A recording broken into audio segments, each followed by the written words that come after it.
राज्याचा सिंह, शिवबाचा वारस, ज्यांच्या नावाने थरथरला शत्रूचा दरबार खास, ते म्हणजे छत्रपती संभाजी महाराज. शिवबाचा सिंह, रणांगणात गर्जणारा संभाजी राजांना शत्रूला थरकाप उडवणारा छत्रपती संभाजी महाराज केवळ विद्वान होते, तर ते होते विद्वान, कवी आणि पराक्रमी राजे. लहानपणापासूनच त्यांच्या पोटी दासाची ज्वाला, शिक्षण, संस्कार आणि युद्धकलेत होते ते बळकट. शिवरायांच्या छत्रछायेत वाढले, स्वराज्याच्या रक्षणासाठी तयार झाले. वडिलाप्रमाणेच त्यांनी घेतली तलवार हाती, शत्रूंना नेली पराभवाची कडू चव.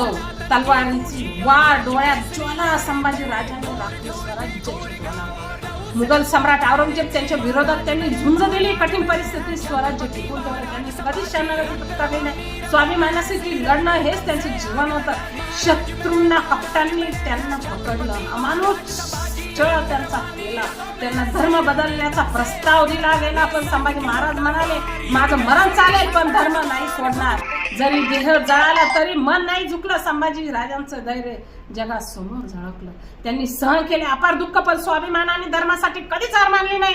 असा राजा पुन्हा होणे कठीण आहे. संभाजी महाराज संकटातही धैर्य सोडलं नाही, स्वाभिमानासाठी लढा दिला आणि धर्म आणि राष्ट्रासाठी जीव दिला. शरीर संपलं पण विचार अमर झाले. संभाजी महाराजांच्या बलिदानाने इतिहास उजळला. थँक्यू.